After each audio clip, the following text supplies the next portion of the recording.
होते थे, लगभग 10,000 के आसपास हम लोगों ने छांट भी दिया। सर, ये 10,000 जो अभ्यर्थी है, मतलब कि फर्जी दस्तावेज के साथ जिनको आपने हटाया है, जिनका देखते के साथ ही, पोर्टल पर देखते के साथ ही जिनका गलत था, उनको हम लोगों ने पहले अपने ही स्तर पर छांट दिया। लेकिन आप जानते हैं कि 9, 10 और 11, 12 का जो डॉक्यूमेंट वेरिफिकेशन हुआ, तो वो पूर्ण रूप से एक्यूरेट नहीं था, क्योंकि उसमें कई लोग संदिग्ध हो गए थे। कई लोगों का पार्शियली वेरीफाइड हुआ, तो उन्होंने शिकायत किया था कि भाई मेरा तो सही होने के बावजूद पार्शियली वेरीफाइड हो गया। और इन सब कठिनाइयों को देखते हुए हम लोगों ने यह भी तय किया कि प्राथमिक का डीबी हम यहाँ पर नहीं करेंगे, और इसीलिए शिक्षा विभाग के साथ तालमेल बैठाते हुए हम लोगों ने कहा कि ये डीबी का प्रोसेस जो है वो शिक्षा विभाग जब योगदान देने के समय आएगा उसी समय किया जाएगा, उस समय छट जाएंगे। अभी आपने देखा होगा कि जो सूचना है उसमें लगभग 5 से 10,000 के बीच में लोग अभ्यर्थी ऐसे हैं जो कि डॉक्यूमेंट वेरिफिकेशन में छट रहे हैं। स्वाभाविक है, छटना ही था उनको, अगर वो गलत है तो छटना ही है। लेकिन कई ऐसे मामले भी होते हैं जिसमें हमें डीवी के दौरान, मतलब जो शिक्षा विभाग को भी डीवी के दौरान उनको संदेह का लाभ देने की मजबूरी है। जैसे एक दृष्टांत मैं बता सकता हूँ, अभी मीडिया पर ही आ रहा था कि वो बीएड है और उसका इसमें हो गया, प्राइमरी में हो गया। अब अगर उसने अपने दावा में अगर उसने डिप्लोमा भी लिखा होगा, वैसे हमें यह नहीं बोलना चाहिए कि कई 10,000 से करीब ऐसे अभ्यर्थी थे जो बीएड भी थे और डिप्लोमा भी थे। अगर उसने अपने दावा में अगर कहा है कि भाई हम तो डिप्लोमा है, तो हम तो उसको डिप्लोमा ही मान करके देंगे। डॉक्यूमेंट वेरिफिकेशन में अगर डिप्लोमा का सर्टिफिकेट नहीं देता है तो छट जाएगा। इसी तरीके से किसी ने बताया कि कोई कैंडिडेट है जिसका चयन हो गया और STET जो है वो पास भी है, लेकिन वो डोमिसाइल बिहार का नहीं है, जबकि STET में ऐसी बातें थी। तब तो ये पहले तो देखना होगा कि STET में उसको कैसे वो प्रमाण पत्र मिल गया। अगर 2019 में मिला तो इसके बारे में तो आवश्यक अनुसंधान जो होगा तब पता चलेगा।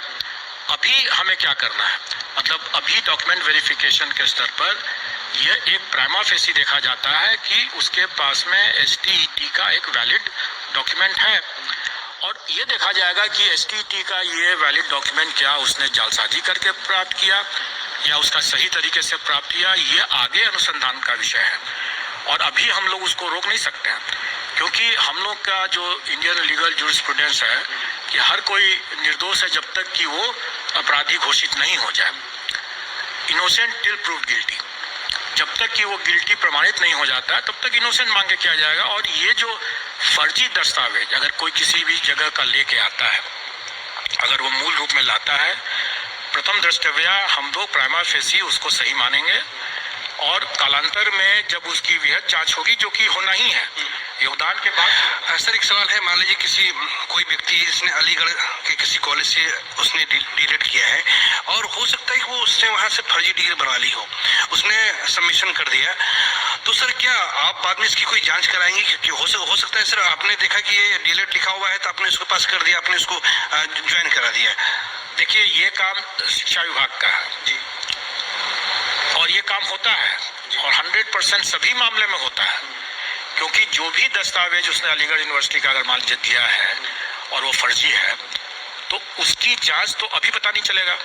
उसकी जब हम लोग कराएंगे बाद में जाकर के, मतलब शिक्षा विभाग जब योगदान के बाद जब कराएगा, और 1 साल लग सकता है उसमें, क्योंकि उसमें कॉरेस्पॉन्डेंस होगा अलीगढ़ यूनिवर्सिटी के साथ वगैरह वगैरह। और ये विषय वृहद अनुसंधान का है, वो इस स्तर का मामला नहीं है। अभी जो डॉक्यूमेंट वेरिफिकेशन जो हो रहा है वो प्राइमा फेसी देखा जाए कि डॉक्यूमेंट उसके पास है कि नहीं है। योगदान करेगा, और अगर उसके बाद पता चलता है कि उसका अलीगढ़ यूनिवर्सिटी का वो दस्तावेज फर्जी था तो वो उस समय जेल जाएगा। सर, एक सवाल है कि जो अभ्यर्थी है वो कट ऑफ जारी करने की मांग कर रहे हैं कि विषयवार जो है कट ऑफ जारी किया जाए, ताकि सभी विषय का, सभी आरक्षित श्रेणी का वो मेरे पास आ चुका है। अब इसकी चेकिंग चल रही है, और जब चेकिंग ठीक हो जाएगा तो फिर उसको अपलोड कर दिया जाएगा। इसके साथ साथ मैं ये भी बता दूं कि जो डॉक्यूमेंट वेरिफिकेशन में लोग कह रहे हैं कि बहुत फर्जीवाड़े को छांटा जाए ताकि जो वैकेंसी हो उसको फिर से भरा जाए, और कई बार ऐसे भी लोग कह रहे हैं कि मल्टीपल रिजल्ट जो दिया गया है, जबकि आपको एक ही रिजल्ट देना था एक कैंडिडेट। हाँ सर, ये शिकायतें आ रही है कि 9 से 10 में भी हो गया, 11 से 12 में भी। देखिए, रिजल्ट तो हम मल्टीपल देंगे, नौकरी उसको हम एक ही जगह करने देंगे। स्वाभाविक है वो एक से अधिक नौकरी नहीं कर सकता है, और जो 2 जगह मान लीजिए छोड़ देता है, अतिरिक्त जगह छोड़ना ही होगा तो वैकेंसी हो जाएगी। तो ये वैकेंसी अगर होती है तो इसको भी हम रेसिडुअल वैकेंसी मानते हुए सप्लीमेंट्री रिजल्ट से भर देंगे। वैसे ये अलग मुद्दा है कि ऐसे मल्टीपल रिजल्ट्स वाले कितने मामले होंगे।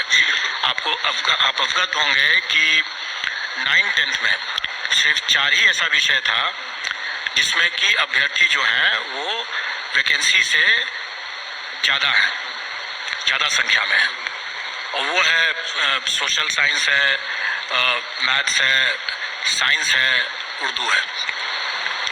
अब इसके अभ्यर्थी अगर आप देखें कि मल्टीपल रिजल्ट्स की बात अगर करते हैं तो कंप्यूटर साइंस का कोई भी विषय 11th-12th में है ही नहीं।